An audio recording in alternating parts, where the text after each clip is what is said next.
English మాట్లాడడానికి భయపడుతున్నారా? అయితే మీకోసమే ఈ స్పోకెన్ ఇంగ్లీష్ క్లాసెస్. వెంటనే కాల్ చేసి జాయిన్ అవ్వండి. నమస్తే రమగారు. నమస్తే జయ.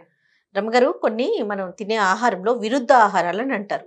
అంటే ఒకటి తిన్న తర్వాత ఇంకొక ఆహార పదార్థం తిన్నామనుకోండి, మనకు బాడీకి మంచిది కాదని, స్కిన్ ప్రాబ్లమ్స్ అని, హెల్త్ ఇష్యూస్ అని వస్తూ ఉంటాయి అంటారు. సో అలాంటివి ఏ ఉంటాయి? నిజంగా అది కరెక్టేనా? నిజంగా అది కరెక్టేనంటే ఆయుర్వేదం ప్రకారం కొన్ని ఆహార పదార్థాలు ఒకదానికొకటి విరుద్ధంగా పనిచేస్తాయి. కొంత జీవన శైలి కూడా ఒకదానికొకటి విరుద్ధంగా పనిచేసే జీవన శైలి ఉంటుంది. ఎలా ఇప్పుడు మనం ఆయాసంగా ఎక్కడి నుంచో బాగా పరిగెత్తుకొచ్చి హైరానగా ఇంట్లోకి వచ్చేసాం అనుకో, పరిగెత్తుకుంటూ మంచినీళ్ళు తాగచ్చా? తాగకూడదు. ఆయాసం తీరాక మంచినీళ్ళు తాగాలి. ఆ ఆయాసంలో మనకి నీళ్లు నీళ్లు నీళ్లు నీళ్లు అనిపిస్తుంది, కానీ తాగకూడదు. ఎందుకు? అంత ఆయాస పడుతున్నప్పుడు అట్లా గొంతు అవి ఆరిపోతున్న ఉండగా మంచినీళ్ళు కనుక తాగితే యాడ్వర్స్గా దాని రిజల్ట్ వస్తుంది. కాబట్టి మనం కొంచెం సెటిల్ డౌన్ అయ్యాక మంచినీళ్ళు తాగాలి, అంతే కదా. అన్నం తినంగానే పరిగెత్తకూడదు, అలసట పొందే పని చేయకూడదు. ఇది మనకు సాధారణ నియమం, ఎవరికైనా సరే. ఎవరైనా ఇందులో ఆయుర్వేదము, హోమియోపతి లేకపోతే అలోపతి తేడాలు ఏం లేవు. ఇది ఒక సహజమైన విషయం కదా. అట్లా ఇప్పుడు పదార్థాలు, చలవ చేసే పదార్థాలు తిన్న తర్వాత వేడి చేసే పదార్థాన్ని తినకూడదు. ఇది కామన్ రూల్ కనపడుతోంది కదా. చల్లగా ఉండే పదార్థం ఒకటి తిన్నాం, ఐస్ క్రీమ్ తిని కాఫీ టీ తాగుతామా మనం? తాగం కదా. చల్లగా అవుతుంది, ఆ చల్లగా అయిన తర్వాత వేడిది పోయకూడదు, కొంత గ్యాప్ ఇవ్వాలి. అలాంటి నియమమే ఇందులో కూడా ఆయుర్వేదంలో చెప్పబడింది. చాలామంది ఆయుర్వేదిక వైద్యులు, చాలామంది మన దగ్గర బీవీ పూర్ణచంద్ గారు, పూర్ణచంద్ గారు చేశారు. అవును, కొన్ని వీడియోలు చేయించాం మనం. చాలా ఎక్సలెంట్ ఇవి ఉన్నాయి ఆయనవి. నేను ఎక్కువ ఫాలో అవుతాను. ఆయన పుస్తకాలు కూడా మా దగ్గర చాలా ఉన్నాయి. కొన్ని క్యాప్షన్స్ కూడా చాలా ఇష్టం ఆయనవి నాకు. అవే కాదు, మనం ఆయుర్వేద వైద్యులు చాలా మందితోటి మాట్లాడుతుంటాము. వీళ్ళందరూ చెప్పేది ఏంటంటే, ఒక రకంగా పనిచేసే పదార్థం తిన్నప్పుడు దాన్ని విరుద్ధపరిచే ఇంకో పదార్థాన్ని తీసుకోకూడదు. రెండు వేరువేరు రకాలుగా శరీరం మీద తమ లక్షణాన్ని చూపించే పదార్థాలని కలిపి వండకూడదు, కలిపి వండద్దు అని చెప్తారు. మనం అన్నం తినేటప్పుడు కూడా ఒక విధానాన్ని పాటించాలి. మన అన్నం తినేటప్పుడు కూడా మామూలుగా మనం ఏం చేస్తాము, అన్నం మొదలు పెట్టేటప్పుడు స్వీట్ తోటి మొదలు పెట్టకూడదు. అవునండి. ముందు కూర, తర్వాత పప్పు పచ్చడి, ఆ తర్వాత పులుసు కానీ చారు కానీ, తర్వాత పెరుగు. జనరల్గా మనం చిన్న ఆహారం సింపుల్ తిండి తినేటప్పుడు ఇలాగే చేస్తామా? ఇప్పుడు పాయసం చేసుకున్నాం అనుకో, ఏది పాలతో చేసిన పాయసం, పాలతో పరమాన్నం చేసుకుంటామా? పండగ రోజుల్లో పరమాన్నం చేసుకుంటాం, అన్నంతో పాటు వడ్డించుకుంటాం. ఆ వడ్డించేది అది ఎప్పుడు వడ్డించాలి?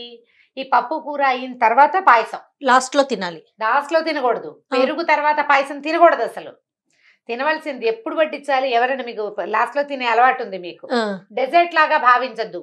పాలతో చేసిన పదార్థాన్ని ఆహారానికి మధ్యలోనే తినాలి.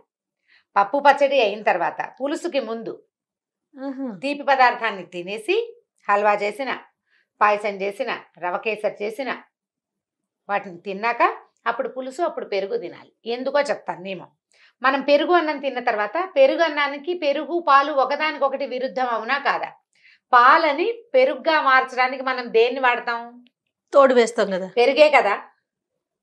పెరుగు తర్వాతే కనుక మనం పాలతో చేసిన పదార్థాన్ని తింటే, ఇవి రెండూ కలిసి లోపల ఏదో ఒక చిన్న క్రియ జరగచ్చు కదా. అందుకని పెరుగు తర్వాత ఎప్పుడూ తినకూడదు. మనం భోజనాలన్నిట్లలో సాధారణంగా డిన్నర్కి వెళ్తే, ఎక్కడికైనా లంచ్కి వెళ్ళినా కూడా భోజనం కానీ పెరుగన్నం తిని చేయి కడుక్కోవటం, ఐస్ క్రీమ్ కప్పు తీసుకోవటం సహజంగా చేసే పని. సహజంగా ఏమిటి, అవన్నీ మనకు అలవరిచేశారు దాన్ని. ఇప్పుడు కొన్ని సంవత్సరాలుగా ఐస్ క్రీము భోజనంలో పెట్టడము, ఈ పొట్టలోకి వెళ్ళిన పదార్థాలతో పాటు అది కూడా వేడి వేడి పప్పు సాంబారు వాటితో పాటు ఈ చల్లటి ఐస్ క్రీము, ఇవి రెండు ఎంత పరస్పర విరుద్ధమో. మీరు ఎక్కడికైనా భోజనాలకు వెళ్ళొచ్చాక మీకు ఈజీగా తేలిగ్గా ఉంటుందా? ఉండదండి. అరుగుదలకి రాదు, పిల్లలకి ఇండైజేషన్ వస్తుంది. ఎందుకని దాన్ని మనం వేరే రకంగా భావిస్తాం. భోజనాలు అరగవని, లేకపోతే దిష్టి తగిలిందని, వాడిన నూనెలని బయటకు వెళ్ళి తింటే ఇదే వస్తుంది. మనం అన్ని విరుద్ధాహారాలే తింటున్నాము. అది పొరపాటు, అది చేయకూడదు. అసలు ఐస్ క్రీమ్ భోజనంలో పెట్టకూడదు. స్వీట్లు పెట్టచ్చు, లడ్డూలు, బాదుషాలు లాంటివి పెరుగన్నం తిన్న తర్వాత తినచ్చు. అది హెవీ అవుతుంది, కానీ లోపల ఏదైనా రియాక్షన్ జరిగే అవకాశం లేదు. అదేలేండి. ఇలా విరుద్ధమైన ఆహారాలు తింటే కనుక పొట్టలో ఒక రకమైన ఇది ఆమం అంటారు, దాన్ని ఆమవాతం అంటుంటారు, అవి తయారవుతాయని అంటారు.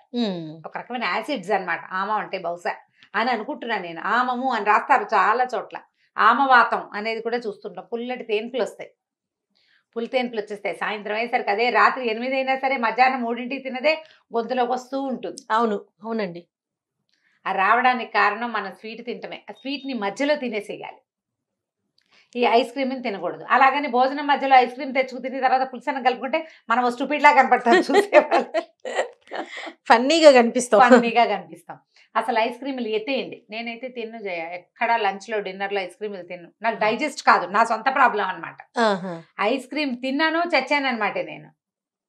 అప్పుడు నేను ఏ భోజనం చేయకపోతే ఒట్టి ఐస్ క్రీమ్ మాత్రమే తినాలి. అన్నం తిన్నాక ఐస్ క్రీమ్ తింటే సూట్ కాదు నాకు. చాలా సంవత్సరాలుగా నేను ఎప్పుడు తిన్నా. ఐస్ క్రీమ్ విడిగా తింటా, దానికి దీనికి దాని ముందు వెనక ఏం ఉండకూడదు. అప్పుడు కూడా కొంచెం ఇబ్బందిగానే ఉంటుంది, కాకపోతే దాని మీద ఉన్న మోహంతో తినడమే, వ్యామోహం కొద్ది. ఇలా కలపకూడని పదార్థాలు సాధారణంగా మీరు సెర్చ్ చేయండి, ప్రతి వాళ్ళకి తెలుసు. అవునండి, నాన్ వెజ్ లో కూడా చాలా ఉన్నాయి. మినపప్పు పెరుగు కలపకూడదు అంటారు, పాలు మినుములు కలపకూడదు. రమ్మగారు చెప్తా, నాకు తెలుసు. నీ వెంటనే నీ వచ్చే ప్రశ్న ఏంటో. మనం పెరుగు గారెలు చేసుకుంటాం. పెరుగావడ పెరుగావడలు నీవు మామూలు గారెలు 10-15 తినేవాళ్ళు టిఫిన్ లాగా పెరుగు గారెలు 2 లేదా 3 తింటాం. అవును, ఇవి ఎక్కువ చెయ్యము, ఎక్కువ తినము, రుచికి మాత్రమే తింటాం. నీకు గారెలు 15 తిన్నా తేన్పులు రావు. పెరుగు గారెలు తిన్నవాడు ఎంత మంచి డైజెషన్ ఉన్నవాడికైనా తేన్పు వస్తుందా రాదా? నిజం చెప్పుకోండి మీకు మీరు. పెరుగావడ తిన్నవాడికి గొంతులోకి రాకుండా ఉండదు. మనం బఫేలకి లంచ్లు గింజలకు వెళ్తే ఒక్కటి పెడతాడు ముద్దుగా, అంతే, ఒకటే. అది డైజెస్ట్ అవ్వదు 100%.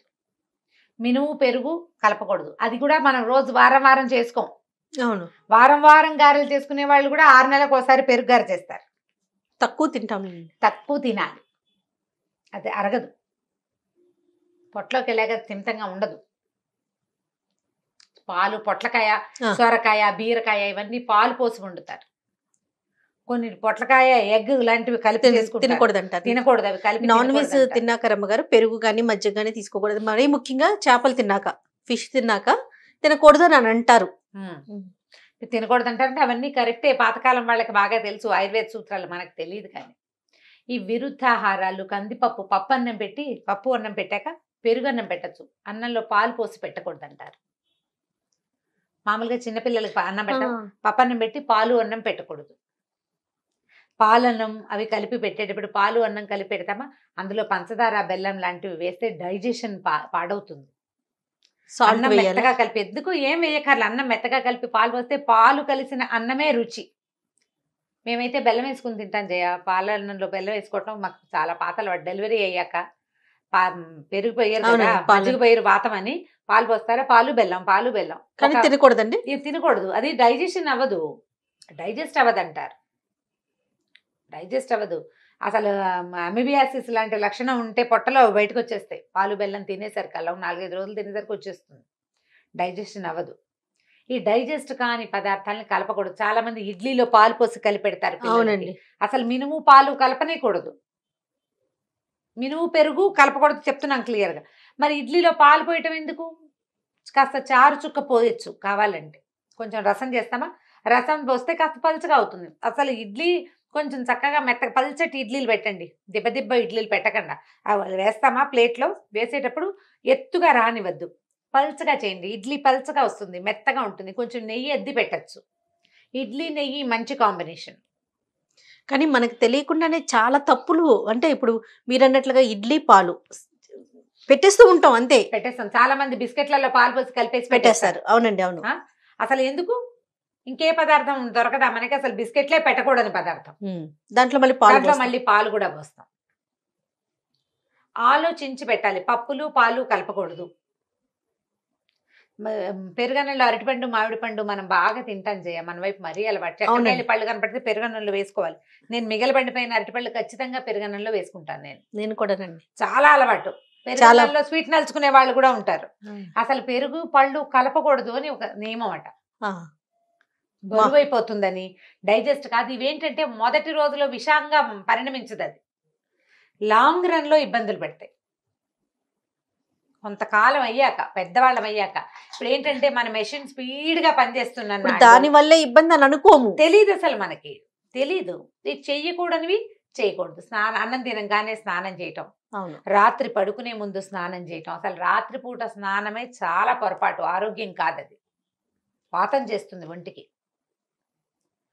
రాత్రిపూట పడుకునేటప్పుడు స్నానం చేసి పడుకుంటారు చాలా మంది. మనకి ఇదివరకు ఉండేదా జయ అట్లా? ఇదివరకు సాయంత్రం పూట చేసేవాళ్ళు, సాయంకాలాలు చేస్తారు, సాయంత్రం కాదు, రాత్రి స్నానం సంగతి చెప్తున్నాను. రాత్రి భోజనం చేసి అవును, ఒక గంట పోయాక పడుకునే ముందు ఒక చెంబు నీళ్లు పోసుకుని పడుకుంటే హాయిగా ఉంటుందని, చెమటలు పోయకుండా ఉంటాయని ఎండాకాలం చాలా మంది చేస్తూ ఉంటారు. అది చాలా తీవ్రమైన అనారోగ్యానికి దారితీస్తుంది. అది కూడా అంత మంచిది కాదు, వాతం చేస్తుంది ఒంటికి అని చెప్తారు. ఇప్పుడు ఒంటికి వాతం అవన్నీ మనం నమ్మం, అవేం లేవంటాం. జలుబు మనకి తెలుసు కదా, చక్కగా తెలుసు. ఇప్పుడు జలుబు చేయకుండా ఒంట్లోంచి సెగలు వస్తున్నట్టుగా, హార్ట్ ఫ్లాషెస్ వస్తున్నట్టుగా ఉండటం కూడా మనకు తెలుసు కదా. అవునండి, ఈ రెండు ఎక్కడి నుంచి వచ్చాయి? మన శరీరంలో నుంచే కదా. శుభ్రంగా ఉన్నావు, రాత్రి పడుకున్నావు, తెల్లారులేసరికి ఒళ్ళు నొప్పులు, బరువు వస్తాయి. ఏదో ఒక రియాక్షన్ జరిగింది కదా శరీరంలో. తెల్లవారు లేచేసరికల్లా లెథర్జిక్గా ఉండటం, బద్ధకంగా ఉండటం, బరువుగా ఉండటం. ఏసీలు కూలర్లు వేసుకుని పడుకున్న వాళ్ళకి ఎక్కువగా కనపడుతుంది. ఆ చల్లదనం వల్ల వాళ్ళ ఒంటికి వచ్చిన ఇబ్బంది, దాన్నే వాతం అంటారు, వాయువు అంటాం. అదే మనం శుభ్రంగా తినేటప్పుడు అన్ని 4 స్వీట్లు వేసుకొని, అన్నం పప్పు పచ్చడి కందిపొడి వేసుకుని తినేస్తాము. ఒక 2-3 గంటల తర్వాత పొట్టకు తేన్పు వస్తుంది, కడుపులో మంట వస్తుంది, విసుగు వస్తుంది, సోడా తాగుదామనిపిస్తుంది, నడుద్దామనిపిస్తుంది, ఎప్పటికీ పొట్టలో బరువు తీరదు. ఇవన్నీ ఎక్కడి నుంచి వచ్చినాయి? మనం తినే ఆహారం వల్లే కదా. ఆహారం వల్ల లోపలికి వెళ్ళాక అది దాని ఇష్టారాజ్యంగా ప్రవర్తించి, మనం తిన్న ఫుడ్, మన పొట్టలో ఉన్న మెషిన్, అవి రెండింటికి కాంబినేషన్ సెట్ అవ్వక ఇబ్బంది పడుతున్నాం మనం. దానికి ఏదో ఒక పేరు పెట్టారు పాతవాళ్ళు, ఆయుర్వేద రీత్యా కొన్ని పేర్లు ఉన్నాయి దానికి. అరుగుదలకి రాకూడదు, అజీర్ణం, వాత పిత్త కఫ దోషాలు అంటారు కదండి. ఇప్పుడు ఇవి ఖచ్చితంగా ఉంటాయి. నీకు ఫ్లమ్ చేరింది, కఫం. నీకు తరచూ ఒళ్ళు నొప్పులు, బాధలు వస్తున్నాయి, వాతం. వామిటింగ్ సెన్సేషన్ వస్తుంటుంది, అరుగుదలకి రాదు, గొంతులు తేన్పులు వస్తుంటాయి పైకి, దాన్ని పిత్తం అంటారు. ఇప్పుడు ఇవి ఖచ్చితంగా ఉంటాయి. మనం ప్రధానంగా ఏంటంటే ఈ ఫుడ్ తోటి కలపచ్చా కలపకూడదా? కూరగాయలకు సంబంధించి ఏమైనా ఇన్ఫర్మేషన్ ఉందా రమ్మగారు మీ దగ్గర? ఇది కలుపుకోకూడదు అనేసి. ఇప్పుడు 2-3 రకాల కూరగాయలు కలిపి వండుకుంటాం. ఇప్పుడు కలగలుపు పద్ధతులు పనికిరావు అంటారు జయ. ఎలా అంటే ఇప్పుడు మనం టమాటాలు అన్నిట్లలో కలిపేస్తాం. అవునండి. ఆలులు చాలా వాటిలలో కలిపేసుకుంటాం. ఆలుగడ్డ కలుపుతాం కదా. అవును అవును, ఆలుగడ్డ కలుపుతాము. తర్వాత ఏమో గుమ్మడికాయలో కొన్ని కలపకూడదు. కొన్ని పదార్థాలని కలుపుకోకుండా ఏ కూరకు ఆ కూర చేసుకోవటం ఒక చాలా మంచి ప్రాక్టీస్ కదా. చిక్కుడుకాయ ఉందా, చిక్కుడుకాయ వేపుడు, చిక్కుడుకాయ ఈగురు, చిక్కుడుకాయలో అల్లం పచ్చిమిర్చి వేసుకోవచ్చు, కొంచెం కరివేపాకు కొత్తిమీర వేసుకుంటే చిక్కుడుకాయ రుచి. వంకాయ కూర వంకాయ రుచి కాదు రమ్మగారు. 2 కూరలు వండుకుంటాం కదా, మరి కలగలపొద్దు. ఏ కూరకు ఆ కూరే వండుకుంటున్నాం, 2 కలిపి తింటాం కదా. అవును, 2 కలిపి తింటావు. నువ్వు ఇప్పుడు ఒక 2 కూరలు వండుకున్నావు, ఆ కూరను ఆ కూరగానే తింటావు. ఆ కూర రుచి, ఆ కూర తాలూకు లక్షణము వెళ్లాల్సింది వెళ్ళిపోతుంది. తర్వాత కదా నువ్వు రెండో పదార్థం తినేది. లోపలికి వెళ్ళి కలుస్తాయి కదా అని అన్ని కలుపుకుంటావు. అదొక పాయింట్, అది కూడా ఒక పాయింట్. లోపలికి వెళ్ళి కలుస్తాయి కదండి మనం. అందుకని అన్నానికి గ్యాప్ మధ్యలోకి అసలు మంచినీళ్ళు తాగండి అంటారు. కొద్దిగా ఒక చుక్క నీళ్ళు తాగి గ్యాప్ ఇస్తాం. పైగా నువ్వు 2 కూరలు ఎటేస్ట్ ఎందుకు వండుతాం మనం? ఓ పప్పు, ఓ కూర, ఓ పచ్చడి, రసం, పెరుగు. ఇంతకంటే ఏమిటి? 2-3 కూరలు ఎవడు వండేసుకుంటాడు జయ? అసలు ఇప్పుడు ఏదో ఫంక్షన్లో అప్పుడు వండుతాం, రోజువారీ ఎన్ని చేసుకుంటాం? అవన్నీ చేస్తామా? చేయలేం కదా.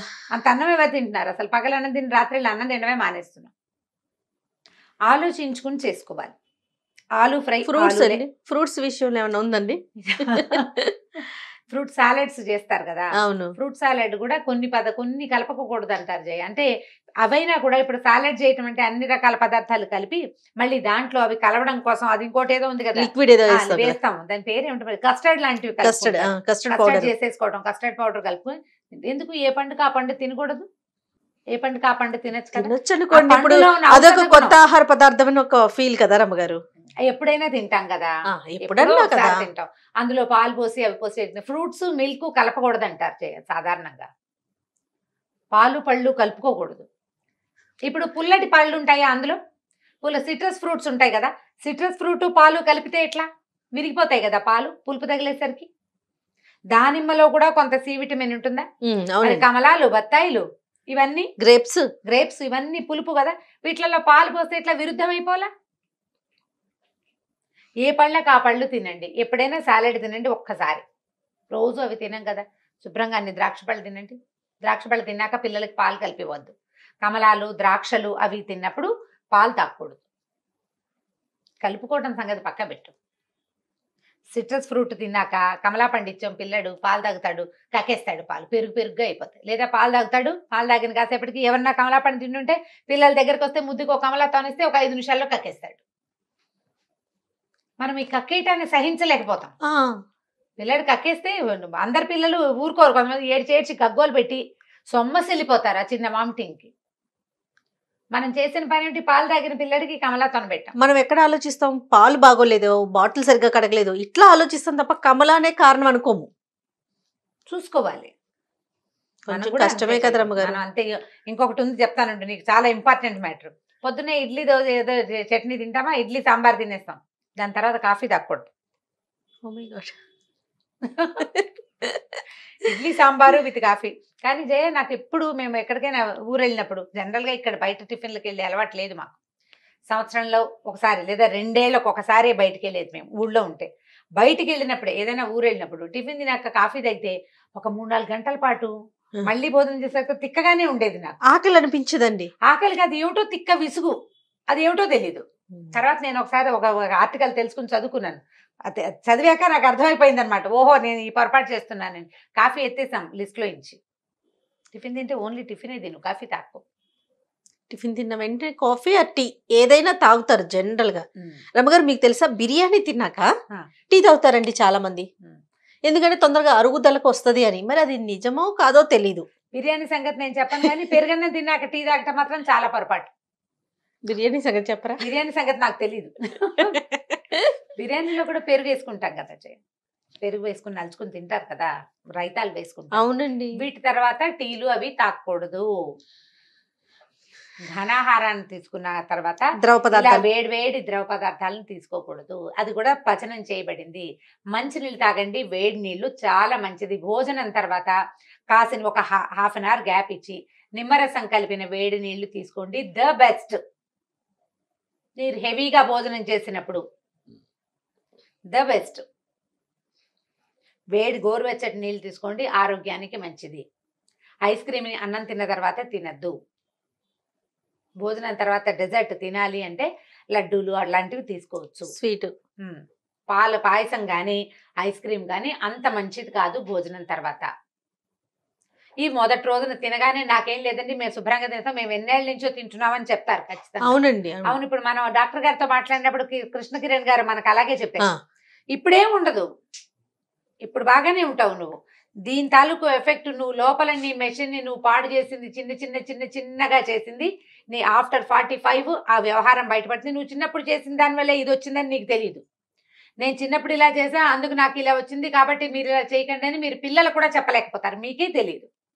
మీరు ఈ ఇది చెయ్యకూడదు అన్నప్పుడు చేయడం మానేయాలి. వాడెవడో చేశాడు వాడికి ఏం కాలేదు నాకు అవుతుందా అలాంటి ప్రశ్నలు వేయకూడదు. చేయకూడదు అంటే చేయకూడదు అంతే. ఇప్పుడు మనం ఏదో కొంచెం వేగ్గా చాలా కొన్ని విషయాలు. ముందు ప్రధానమైంది పరస్పర విరుద్ధ ఆహారాలు ఏమిటి అనేది ఆన్ యువర్ ఓన్ బ్రౌజ్ చేసి చూసుకోండి. మీ తినే ఆహార పదార్థాలు ఏవేవి విరుద్ధంగా ఉన్నాయో వేటిని మీరు కలుపుకుంటున్నారో దాని మీద శ్రద్ధ వహించండి. దానివల్ల పిల్లల ఆరోగ్యాలు బాగుంటాయి, మీ ఆరోగ్యం కూడా ఫర్దర్గా ముందుకెళ్లే కొందికి సమస్యల పాలవ్వకుండా ఉంటారు. ఇవాళ రేపు పేరు చెప్పలేని, దేనివల్ల వచ్చిందో తెలియని, ఏ రకంగా క్యూర్ అవుతుందో అర్థం కాని ఆటో ఇమ్యూన్ డిసీజెస్ విపరీతంగా ఉన్నాయి. అవునండి. వాటికి పేరు లేవు, అన్నిటికీ ఆటో ఇమ్యూన్ అంటారు. వాటిలలో చాలా వాటికి కారణం మన తాలూకు ఈ లైఫ్ స్టైల్ ప్రాబ్లమ్సే. మన లివింగ్ లో మనం అలవర్చుకున్నవి. అందరూ పెడుతున్నారు మనము పెడతాం, అందరూ తింటున్నారు మనము తింటుంటాం. దానిని మార్చుకోండి, దానికోసం ప్రయత్నం చేయండి. కనీసం ముందు నాలెడ్జ్ పెంచుకోవాలి. రైట్ రమ్మ గారు, నమస్తే. నమస్తే జయ.